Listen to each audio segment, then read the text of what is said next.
of all, that is so random. And second of all, it's like, mind blown. Yeah. So, the original soap operas... I just spit. I'm so sorry.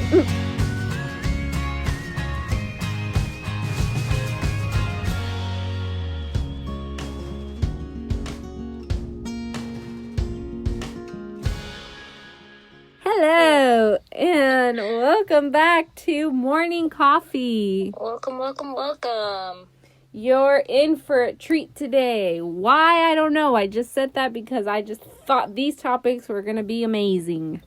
We think we're interesting, so hopefully you'll think we're interesting. You know what? You will think we're interesting, because we think we're interesting. Just keep listening, and eventually you will. If not, you'll just get annoyed. I don't know. Just play some in the background. That's fine. Keep playing us. All right, quick announcements. Again, I don't know what platform you're listening to this from, but whichever one it is greatly appreciated. We love that you're supporting us. We're going to keep doing what we're doing, and if you have any feedback for us, please let us know. We're only here to grow and improve and just do the best we can, and of course have fun and be entertaining, just being us. Yeah, and with that note on giving us feedback, if you're listening on Apple Podcasts, leave us a review and rate our podcast. Hopefully it's a 5-star one or 4 and above, and just let us know how we're doing. And then the more reviews and ratings that we get, the higher up in the I don't know, the algorithm it is. Mm-hmm. I don't know the right wording, but it'll help us get more people listening in. Yes, please do that. I actually tried it myself, and I thought it required a lot more. You literally just have to tap on the 5th star. I mean, it's as simple as that. And of course, if you want to write a review, go for it. Honestly, we encourage it. So, go do that. Mm-hmm. All right, so let's light this up. Okay, all right. That one works. Yes. Wait, what did you say? I didn't say anything. Oh, I thought... Okay, because I said light it up right when you said something, so I didn't know if you were going with the pun as well. No. Okay. Just making sure. I tried that once, remember? It wasn't great. No, it was. It was fantastic. The gardening one. Yes. I don't know what I said. It's okay. We'll go back. But I'm throwing up those finger guns because I'm in an awkward situation. You're good. All right. So our first topic is candles. So candles are amazing. Okay, so most people know that candles are used to provide some sort of light, the early use of candles is often attributed to ancient Egyptians. I can't speak today. I am so sorry. Who made lights or torches by soaking pithy core of reeds and melted animal fat. But technically, these aren't traditional candles or true candles because they didn't have a wick. Like the little... the little cotton thing in the middle. Thing. Yeah, that thing. So the Egyptians were using wick candles in 3000 BC. Mm-hmm. Ancient Romans were actually given credit before that because they would actually dip rolled papyrus in beeswax, which we actually talked about papyrus when we were talking about the paper making process. Yeah. And, all of that. So when I was reading through this, it actually talked about several countries and how they pretty much use that same concept, but using different resources that they had available to them. So I feel like this actually goes back to soccer when we were talking about how, where did it really originate from? But I think it's also that same concept of formalization, or where historians actually take it it was, we're going to give credit to these people, But it was different. Different countries did, also have a version of it. Yeah, they used whatever they could, pretty much. Whatever was on hand in that area to make it. Mm-hmm.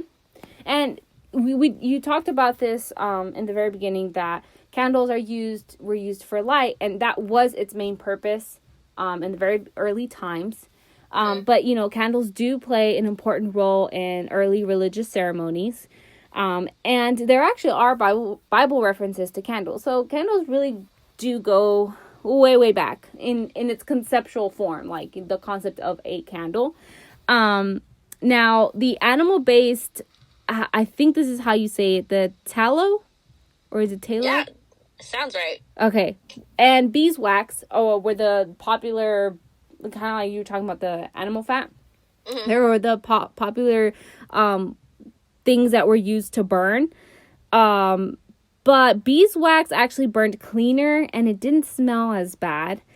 But it was expensive. So really the wealthier people were the ones that were burning beeswax. Man, rich people, they got all the nice things. They got candles that didn't stink. You know, sweet smelling. Or the early versions of sweet smelling. Because now we know it's... Because now we got scented candles and that's just everything. Mm-hmm. I love candles. Which I feel like once we... Because I have some stats in here. So I think once we get to that point, then I can bring up... Because I feel like candles is... Once we talk about candles and gift giving, we can address that. Just remind me, yeah. I wonder if we have very opposite. I feel like we do. That's why I kind of want to bring it up. But I don't like... Let's address, the more factual stuff. Yeah. Okay. I lost where everything is. We already talked about beeswax? Yes. Yes, we did. Mm-hmm. Okay. Oh, okay. So colonial women offered America's first contribution to candle making. Mm-hmm. And so when they discovered that you could boil like a grayish-green berry of the bayberry bush, which was very, I guess, it's a berry, so bayberry. Mm-hmm. There wasn't much thinking in the naming process, apparently. It produced a sweet-smelling wax that burned cleanly, but extracting that wax from the bayberry was kind of tedious, and so it didn't last very long for that process. Okay. So they started to use a different process of making candles. Okay. Gotcha. Now, I read through the rest of that, but I don't have that, like... Yeah, I quit after that. Okay, so did I. But the point is that the candles kind of just evolved over time in its popularity. And I actually read that candles really weren't expected to come back and be like in modern day to have like a comeback, because again there was this transition where people then were interested in candles, not because we by then they decreased because then the light bulb was invented. Didn't really need them to provide that lighting for you, right? But then their purpose changed, and then they started seeing that people, in their modern homes were enjoying them or were buying them for decor purposes. And then, again, because of their aroma and, they're soothing and just kind of like a multi-purpose. But it kind of changed, how candles were seen. Yeah. And so now, No, I was going to say they originally had this completely different purpose of providing light, and now it's kind of like, hey, look at my new candle, it smells amazing. Yeah, so or at least I am. With that, U.S. retail sales of candle products are estimated at approximately $3.14 billion annually. I didn't know it was that a lot. I probably contribute to at least a good 10%. Wait, so you're like a hardcore, like adamant candle buyer? I haven't recently, but anytime I can go into Bath and Body Works and just smell candles, it's a good day. Huh. Okay. Try not to buy as many though. Let's see. Candles are primarily sold in 3 types of retail outlets. So specialty or gift shops, department and home decor stores, and mass merchandisers. So like discount stores, drugstore chains, grocery stores, all that fun stuff. So it's 3 different types. And approximately 35% of candle sales occur during the Christmas/holiday season. That to me, I feel like that's pretty high. Yeah, I mean, I guess. it's not half, you know, but I mean, like, for it to peak, you know what I mean? Like, for that season to contribute to 35% is, I mean, that's a good number. Yeah, I mean, I don't know. I mean, I feel like it goes to show that it's very, like, year-round, but, you know, 35% of it to be seasonal is... Christmas time is like, hey, this is our game, baby. Let's go, candles, it's time. Yep, there you go. Yeah. Exactly. So, I actually try to look up how scented candles are made. Okay, cool. Because, I mean, it's interesting. Yeah. At least I think it's interesting. Mm-hmm. So, the aroma for a light-scented candle is released through the evaporation of the fragrance from the hot wax pool and from the solid candle itself. So, kind of when that wax melts, it releases a combination of water vapor and carbon dioxide when it's burned. But when you add a fragrance to it, that fragrance is also released into the air. Oh, cool. So, it's not super sciencey, but it's interesting. Yeah.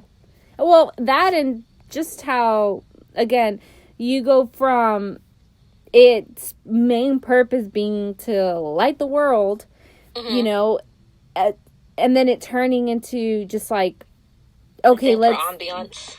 Right. And just kind of like playing around with the different fragrances and kind of figuring out like hit or miss, because I have definitely smelled candles that are not pleasing whatsoever. Yeah.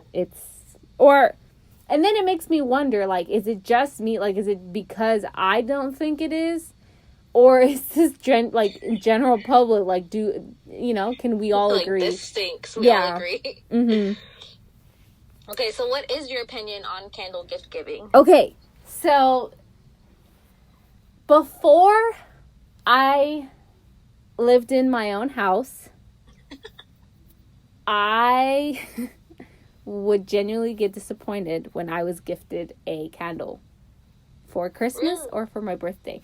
Now, here's the thing. So, I don't know how to explain this without confusing people who don't really know me. So, all of my life, I have had a terrible sense of smell. Meaning, like, when it comes to things that stink, it takes me a while to realize, like, oh, something stinks. Or sometimes I don't even smell it. Not to say that, like, I don't smell good food and all of that. Like, I do. But it's just so weird how my nose will pick up not the really, really bad smells. Like, it takes me a while. But when it comes to, like, very strong, like, flowery smells and tropical and all of that, it honestly bombards my nostrils, and I dislike it so much. I cannot smell, like, you know, those air fresheners that are, like, flowered or mango or what. I can't do those. Like, to me, that smells so gross. So, I am actually not a fan of walking to Bath and Body Works, because it all just kind of, like, rushes to my nostrils, and it's, like, smell overload. So, that's why, I think very early on, whenever, like, I think my mom or, I don't know, just people I was around really liked those very, like, flowery candles. And so that to me was just, I can't have that. And so I completely got turned away by the candles. And so when I would get one, it was usually, like, those fruity candles. And so that's why I was like, you know. Then in college, I discovered eucalyptus. And I fell in love because it was very soft. You know, it's not one of those, like, bam, like in your nose. And so then I started to realize and discover that there was a more, like, natural and, you know, softer smells. So now that I have my house, I appreciate the candles, you know, that have that kind of aroma, that are very soothing, that have, you know, so now when I get one, if you hit the right smell, kind of like whenever for my housewarming party, the one you gave me, that it was like something in fog, or I don't know, like, I love it. I gave you a candle? Yeah. Oh. I don't know.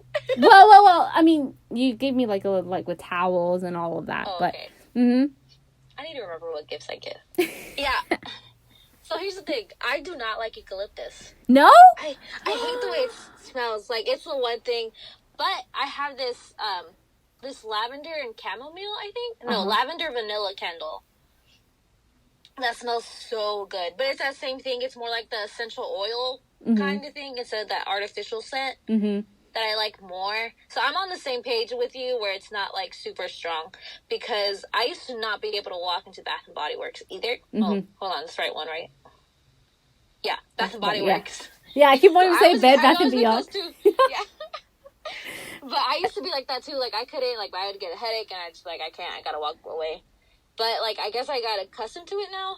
Okay. But I can literally remember when my candle obsession started, because I wasn't like this before. And it was at a Christmas party, and they were doing like not a Secret Santa. The like Yankee Swap or the White Elephant, Yeah. And so, I think my gift had got taken away, and there was a candle there. I was like, well, I guess I can take the candle, whatever. And I was like, well, I don't care about candles, whatever. And so I brought it home. I was like, let's try this out. It smelled so good. Yeah. And I was like, this is amazing. And so I burned through that real quick. Like, I think it was out in like a month maybe. And then I was like, okay, I gotta stock up on the scent, because sometimes Bath and Body Works. Yeah. They retire scents. Oh. And so I was like, okay, I'm not going to have this be an issue, because I used to have a body spray that they retired and I can't find anywhere. Oh, okay. I guess I was a little traumatized by that. And so I was like, nope, this is not going to happen to me again. So I think I bought like 5 of those candles. Oh, wow. And I was just like, this is not happening again. And it was like one of those days that they had those candle sales. Yeah, Yeah, and so I did that. So I have that stocked up. Like, you still have them? Yeah. But they haven't retired the... No, it's still coming out. Okay. But every time I go in there, if I buy a candle, I'm buying one of those too. Okay, gotcha. Yeah. And I can tell you which one it is. It's the flannel one. So if you like it, it's like that. It smells like more like a cologne. Okay. And I think that's why I like it. But it smells so good. Okay. Gotcha. But I have like 2 candles that I stock up on. And that's one of them. So. Yeah, I avoided it. I don't think I've walked into one in years, but it was for that same reason. And that's why, like, I'm very traumatized too. Like whenever other women will offer me lotion, you know, they put it on, and it's, I appreciate the offer, but like when I automatically have to see what like scent it is. Yeah. Because honestly, like almost 99% of the time it's like a fruity one, and I'm just, I can't, like, and then, you know, obviously I'm like, oh, no, thank you, but then they still put it on, and then it's, like, right in my nose, and I'm just like, oh, dang it, you know? Yeah. What I love is how scent can be associated with, like, certain memories. That is true. And so, like, when you brought up the lotions, I had this lotion that I took when I went to Peru for, like, 2 weeks. So now every time I smell that lotion, I'm like, I'm back in Peru. I'm traveling the world. That is nice. I'm in my work office alone myself. But, you know, it's nice to think about that sometimes. Yeah. I mean, it's like you said, it's interesting how our mind will connect the two. Yeah. You know, we'll smell one thing and then it takes you back. Kind of like when they say, like, when you listen to a certain song, how it can completely transport you back to a certain time, you know, and memory. So that's cool. Let's see. I had another fun fact. So more than 1 billion pounds of wax are used in producing the candles sold each year in the U.S., which makes sense, you know. Yeah. Because how many did you say before it like sold? It was like 3.14 billion dollars. Yeah, so that makes sense. Yep. And then it says it is estimated that more than 10,000 different candle scents are available to the U.S. consumers. So that also makes sense. You know, there's like so many possible combinations, which I guess, I mean, I guess it would work in a lab, right? You have to test out what combinations work best together. And, you know, I think that would be pretty interesting to, you know, come up and figure out like what combos produce what type of, you know, I guess feeling, or, you know, what is considered to be categorized as soothing, calming, what's, you know, I don't know. That's cool. That would be. Oh, but you have to be good with scents. Like, you can't. Because you know, some people, like, we were talking about, like, get headaches and stuff. Oh, yeah. Could you imagine working in a lab, like a scent lab, Oh. and then having that, and you're like, you know what, I quit. I'm done. That's why I'm very like that with perfumes, too. Like,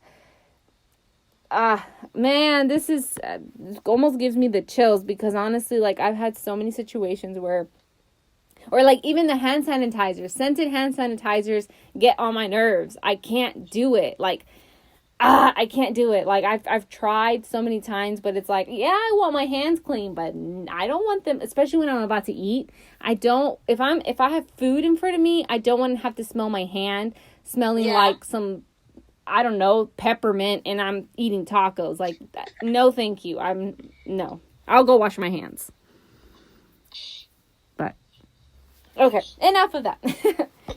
Did you have any other interesting fun facts or anything like that? Nope. All right, so then we can kind of move on to the next thing, which also kind of relates-ish. Not really. Relates-ish? Oh, yeah, well, there's light in there. So we're going to be talking about daylight saving time, which after I finished my research, I had the wrong idea of this completely. Yeah, are you pro or are you against it? You know, I'm kind of like, eh. Yeah, me too. I'm like, I don't care. I mean, yes, it does kind of like mess with your head a little bit, because you're like, your body has to get used to it. But I don't think this is one. It's kind of like choose your battles. This is honestly not something that I would go protest about. This is not something I would go like use my energy to. I mean, it is what it is. If they take it, yeah. Yeah, the only time I don't like it is when they change that Monday after the time changes. Other than that, I'm done. I'm like, I don't care. Yep. So I guess let's talk about a little bit of history. Okay. On it. Let me see. You know, I was reading a couple of things and it kept hopping me around, because it's like, where do you really start? Like, because, if I'm not mistaken, Benjamin Franklin is actually kind of coined for the idea. Yeah. So he didn't actually originate the idea of moving the clock forward or backwards, but he was in favor of maximizing daylight waking hours. So he came up with that concept, but it wasn't until Englishman William Willett led the first campaign to implement daylight saving time. So Benjamin Franklin, like, it goes way back into the idea of it, and then from there it kind of just evolved. But if we were like really talking about like the beginning of it in the sense of like, I guess officially, I have that, I don't want to be wrong, so let me hop over. Wasn't it Germany? Yes. Okay. In May 1916, they used it as a way to conserve fuel during World War I. Okay. And then the rest of Europe followed after, and then 1918, the U.S. adopted it. Correct. It was said to be an act to preserve daylight and provide standard time for the United States, which, if you really read through this, it gets so complicated about how many, like, then there was the Uniform Time Act, and the Uniform Time Act happened in 1966 because there was, like, each state was at different times because they had the flexibility to choose, and there was honestly a point in time where so many states were literally all over the place. So that's why the Uniform Time Act was created to say, you know what, we got to standardize this. There's so many like radio shows or, trains and bus schedules, transportation. Like, if you're going to go from one city to the other, like, you're going to go through so many time changes. Yeah. It wasn't working. So the Uniform Time Act of 1966 was passed by President Lyndon Johnson. And so this is kind of what formalized daylight saving time a little bit more to what we know now. Yeah, so going back to like the beginning, so they had it during World War One, but they actually ended up removing the daylight savings time, and then they brought it back at the start of World War Two because it was called wartime. And so that was kind of like the unifying of everything, and then some conserving energy and making sure we're using the most of our daylight time. Especially, I guess during war, you want to be able to do the most you can during something that big. Right. Yeah, because the main purpose of it is to make better use of our daylight, right? Yeah. So if you live near the equator, so the day and night are pretty much about the same. They're about 12 hours. But everywhere else, there's going to be more daylight in the summer than there is going to be in the winter. So, that's why there are some places, like some U.S. territories that actually don't do this. But I think I also read, and let me confirm, there are, so Hawaii and Arizona, with the exception of the state's Navajo Nation, are the only two places that actually don't participate in daylight saving time. Yeah. Which I thought it was a lot more. I did too. When I read up on it, it was like people kind of wanted to do it, and so they pass a proposition, but then they never kind of went back to it, and so they just kind of kept it because it's technically a federal thing too, right? So it's just a lot of work, and I guess people are like, we don't need it. Right. Kinda like it's like it's not that big of a deal. Right. Now, I kind of want to bring up something, and like I mentioned at the beginning of this topic.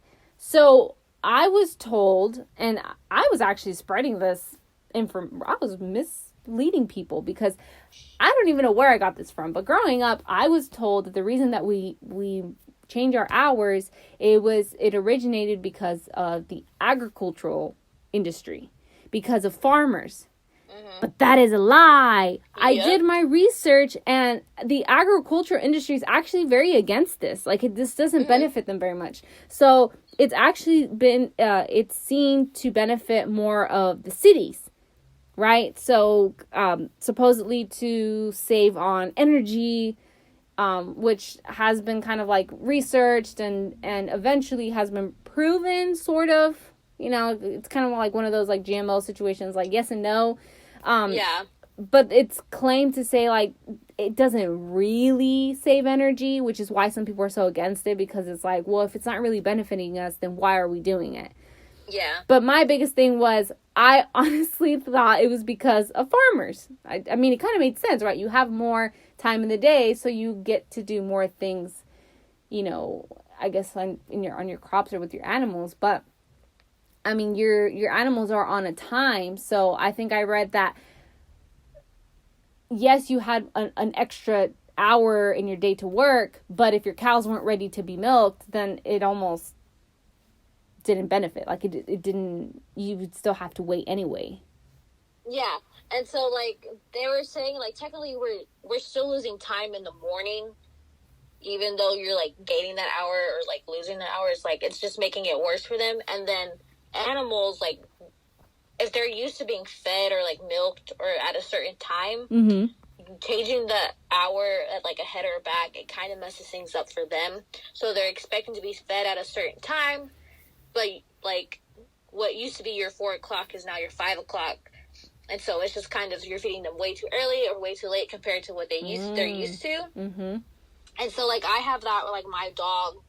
She expects to be fed at a certain time, or we wake up at a certain time, and she's like, why aren't you awake, or why am I not eating? It's my feeding time, but it's technically not, like, I'm still at work, Or I hadn't thought about that. And I don't know, I don't have a pet, so I hadn't thought about that. So this is actually very, like, why has nobody that I've been around with pets ever mentioned that? I don't know. I'm telling you, sometimes I feel like I am in a bubble, because it's just never occurred to me.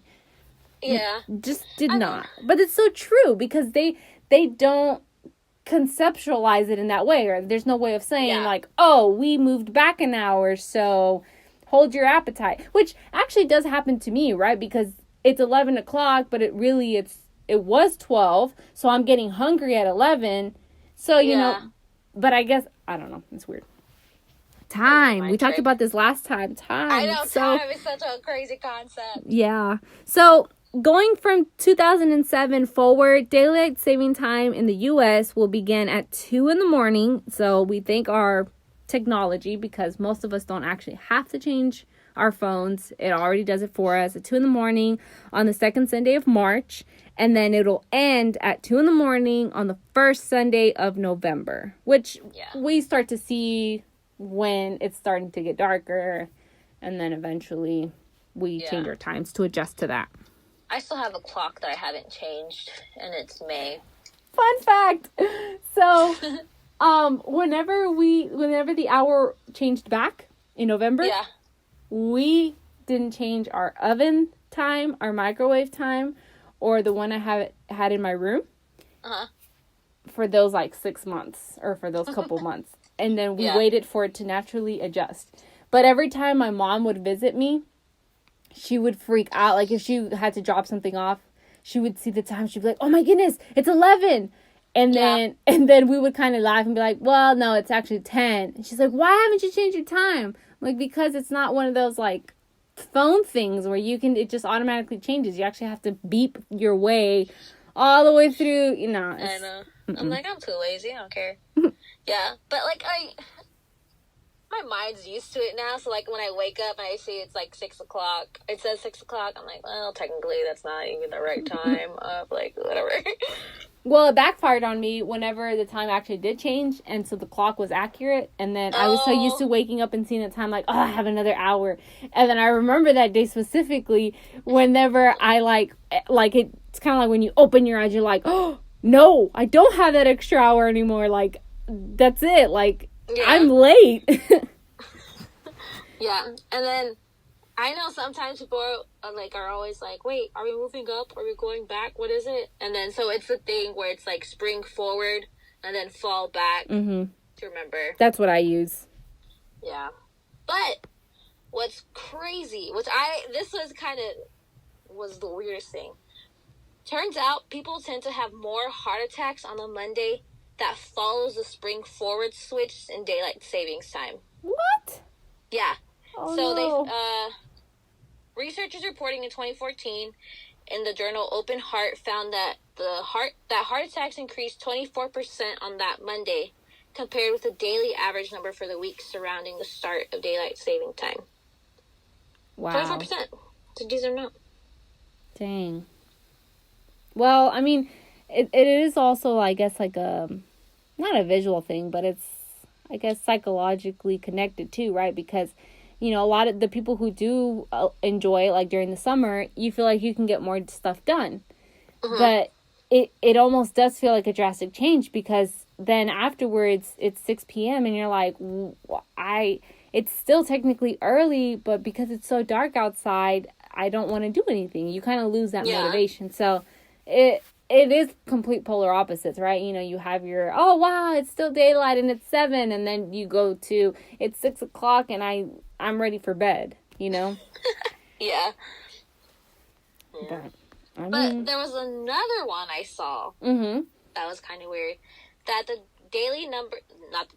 number of deadly accidents jumps an average of 83.5 on the spring forward Monday compared to the average of 78.2 on a typical Monday. Wow. So it's always the Monday after the spring forward where things look like they get worse. Well, yeah, because you end up, quote unquote, losing an hour of sleep. And a lot of people, I'm just going to make this huge assumption, but a lot of people probably are not diligent about, kind of like the night before, already putting in their mind, I've already lost the hour, so let me go ahead and adjust. People are just kind of go for it and do their regular thing, and then they wake up in the morning and they feel tired, which is one of the things that people who are not for it, who are against it, kind of claim that your people aren't sleeping very well, so they're not going to be very productive, at work and stuff. So kind of makes sense with the whole accidents. People are sleep deprived, so they're probably not at their 100%. But crazy. things we learn. Mm-hmm. Did you have anything else on that one? I don't think so. Okay. Cool. Yeah. So, let's This was just kind of random. Well, kind of, but it also has to do with time, right? True, I mean, time of day when you watch this. So, we're going to be talking about soap operas. Or telenovelas, depending. Yes, which I looked into both because, I mean... Me too. Okay, cool. So, I guess we can start with soap opera. So a soap opera is a broadcast dramatic serial program. So, the way it's called in the U.S. But this is so great because most of its major sponsors for many years were manufacturers of soap and detergents. Nope. Like, first of all, that is so random. And second of all, it's like, mind blown. Yeah. So, the original soap operas, I just spit, I'm so sorry, were on, like, radio shows, I guess. And so, the sponsors for this were soap, like, what is it? What was the word you said? For which one? Sorry. For the soap companies? Manufacturers. Yeah, there we go. And so, that was their way to, like, do advertising and stuff, and so that's where the term soap opera came from. Which is interesting. Yep. Now, the soap opera is characterized by a permanent cast of actors. It's a continuing story that emphasizes on dialogue instead of action, and it's kind of like a slower than life pace, and is consistently sentimental or melodramatic, which we all know tends to be the vibe of it. Yeah. Let's see. You talked about it being on radio episodes, and then eventually it moves into television. And this is by the early 1950s. And then, obviously, in a radio, it's 15 minutes. And then you move to television, it's 30-minute segments. Yeah. And then, because it kind of was from the 1930s to 1950s, it tended to be played about like a middle class family living in a small town, and they obviously, like any storyline or plot, you kind of have the drama come from violence or things that end up happening that, like, oh, something goes bad, but eventually we triumph over the bad stuff. Yeah. So, the first daytime TV soap opera in the U.S. was These Are My Children in 1949. And this one was technically the first soap opera because it was airing, like, every day. And not like how most shows are where it's once a week. Yep. Now, let's see. The longest running soap opera was 57 years. And even here in parentheses, it says 72 years if you count the years that it was on radio. And that was Guiding Light. So Guiding Light was known to be the longest running soap opera, which, I mean, that's so crazy. And and we'll talk about the difference, but one of the biggest differences about a soap opera and a telenovela is that a soap opera, it is, like, that's the nature of it. Like, it being 57 years. Yes, it's continuous. Yeah. It continues, like, pretty much, like, you follow these characters literally, like, all the way through.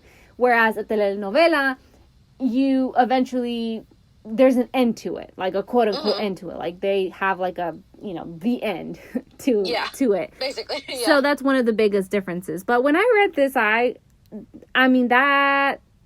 Can you imagine being so attached to your characters for that long? That takes a lot of creativity because, maybe it wasn't such a huge deal back then. But I feel like now, because we're in this world of constant change and instant gratification, like, you would have to, like, be so in tune and so creatively, like, such a creative writer. Yeah. To constantly engage. Because even the best running, like, sitcoms will run for, like 9 seasons, 10 seasons. And even then, that's seen as in, like, a lot. Like, I think Grey's Anatomy is a great example of how you're capturing your audience. But of course, along the way, you've lost some of your, your viewers, because it's risky when you run that long, and, you have to be on your A game. Like, you have to be writing constantly, surprising your viewers, just kind of throwing them on a whirlwind. But I mean, think about 57 years, like that's incredible. Time. Yeah. And then, the thing with soap operas is they don't have one actor play that character throughout the entirety of that, the length of the soap opera. You know what I mean? Well, I guess, I'm surprised, but that makes sense, because that's a whole lifetime you would be dedicating. Yeah. So, like, a lot of... Excuse me. No, like, so, like, I think there was one character in, like, what was it? I don't remember. Somewhere. I have too many notes to read through. Mm-hmm. But their character was played by 3 different actors. Oh, wow. At the time that soap opera ran. Hmm. Do they just... Well, I guess... Okay. No. I've never seen, like, an official, like, daytime TV soap opera unless I'm, like, waiting at the doctor or something. I have. There's actually...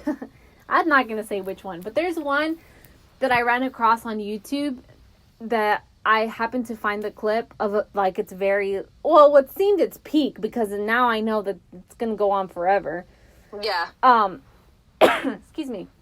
And it I don't know, I guess it sparked my interest, and then so now I don't actually, like, watch it on TV. Mm-hmm. But I occasionally will watch, like, clips of it on YouTube to see how the story's been progressing with these characters. Yeah. But it is unusual growing up, again, like, in a Hispanic home and being so used to, like, novelas and like, the plot on that. Yeah. And then seeing the American version of a soap opera and just kind of, like, comparing it, Yeah. I would lose interest so quick on soap operas. Yeah.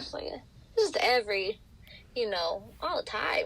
It keeps going. Yeah. Well, okay, so now that we've been introducing telenovela, let's talk about the main differences. Yeah. So, again, we talked about how a telenovela has there's certain number of episodes, like there is an end to it, whereas a soap opera is designed without an end. For example, General Hospital has been on air without interruption every day at 3 p.m. Eastern Time since 1963. In case you want to check it out. Yeah, just to clarify so that you don't think we're lying. Telenovelas are... Huh? No, that's longer than how my mom's been alive. Oh, wow. Wait, what did I say? I didn't even... Oh, 1963. 63? Yeah. Yeah. Wow. Now, telenovelas are broadcast both in the afternoon block and in prime time, which I've seen this, like... Yeah. Like, again, I'm going to just reference this a lot. When I was younger, growing up when my mom was, like, doing, like, chores and stuff, I remember, like, sitting on the couch, and it was, like, 2 p.m., and there was a novela on. And then, of course, after the news and all of that, then you have evening time, and then you had your, I guess, not necessarily your most popular, but I guess they would put it in the evening. So, yeah, you definitely had time blocks where you had your early afternoon, morning novelas, and then you had your evening ones. Yeah. My parents watched them together, and so whenever I needed something, like, signed, like, a permission slip, or in case I got in trouble, not that happened often, but occasionally happened, I would, like, slip in when their favorite novela was on. I was like, oh, what's happening here? Oh, she's pregnant. That's his. Hey, can you sign this real quick? And then, like, run out. Whenever you would do that, like, and you would try to figure out what was happening, was your mom cool about explaining it, or did you kind of get ignored and you just had to, like, figure it out and read between the lines? No, she's like, she would tell me the story. Okay, because I would try to tell my mom, I'm like, oh, why? Within that episode, you'd be like, okay, cool, like, I'll be interested, or I'll try to follow the storyline. So I would ask my mom, and she would try to explain it, but my mom's never been really good about, like, really giving you good details. So she would kind of, like, try to tell me, but she's like, no sé, mejor que te explique tu papá. Like, telling my dad to tell me, and my dad would kind of look at her like, I mean, I'm watching it, but really I'm just, like, resting, like, because I just came from work. Yeah. But so he would kind of just be like, I don't know what's going on. Like, I mean, not enough to be like, oh, and this person did, you know, kind of like us women do. Like, I think that's how my dad always is like, I'm here, I'm watching it, but I'm not invested. Yeah. Yeah, no.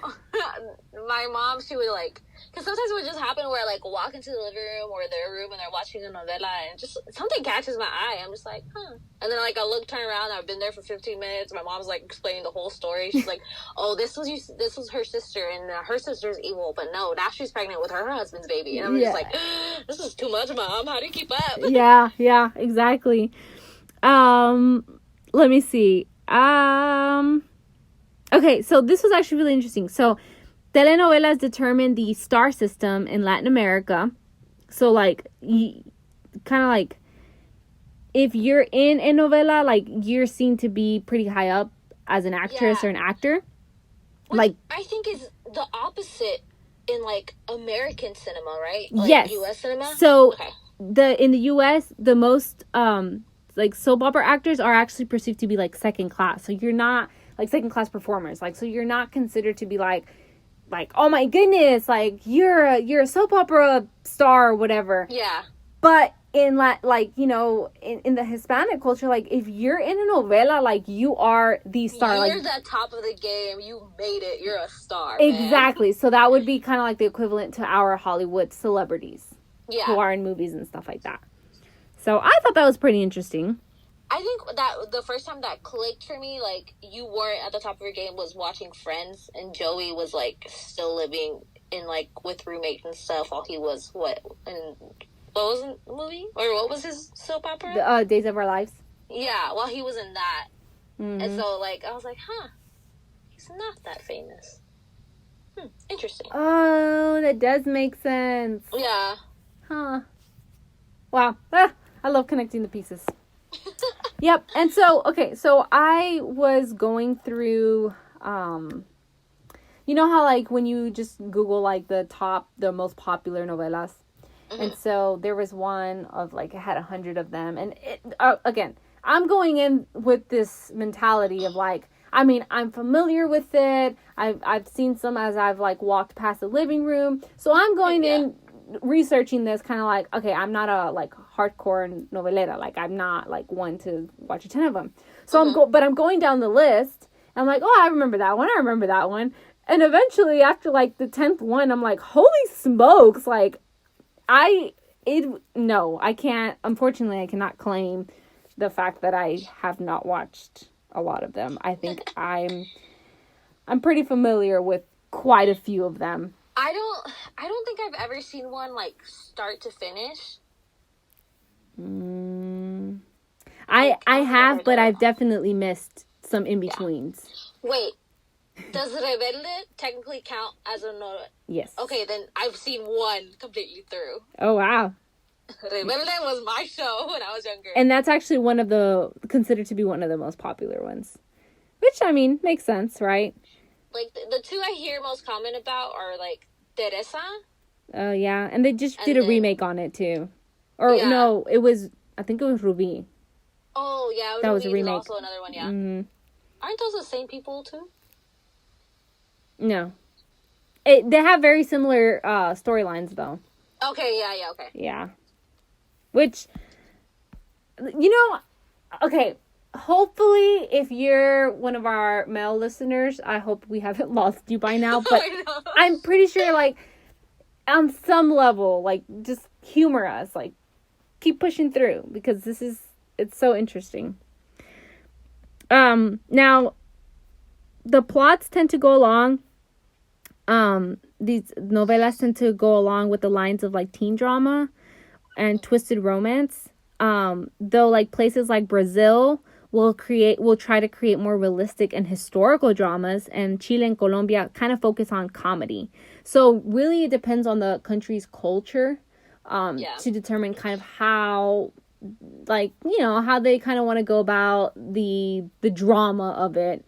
But they definitely over time have increasingly become popular in Mexico. They do create quite a few of them, honestly. Yeah. Yeah, they're all pretty similar. I mean, in some form or fashion. I think nowadays they've also tried to create like some with some action. Yeah. So I don't know. I think they're still. I don't think that's ever something that people are just gonna be like, nah, I'm done. At least for the like Hispanic women and homes and stuff like that. But now, like modern days, like, yeah, I think the whole sitcoms and, like Netflix shows and, things on streaming platforms have become more popular, which is why it's kind of lowered the views on like soap operas, like American soap operas. Yeah. Mm-hmm. Yeah. So, I mean, that's our little spiel on telenovelas. Like, what's your favorite one? I'm pretty sure you guys have at least glanced at one or two, whether it's a soap opera You're or walking in the living room and something caught your eye. Yes. You know what happened. Yes, you do. So, quick recap as always. We talked about candles, the origins of candles, and kind of how they've evolved and transformed over time. What's your favorite scent? Like, people will surprise you. Like, they're, kind of like you and I, what I find super appealing is definitely not appealing to you. And, and then we talked about daylight saving time. Yes. Are you for it? Are you against it? Are you kind of like us where we're kind of like, don't care. It is what it is. And then we obviously, at the end, talked about soap operas and telenovelas. So, again, just let us know your thoughts on it and maybe what your favorite one was. Yeah. So, with that, we say goodbye and we will see you on the next one. See you later, guys. Bye. Bye.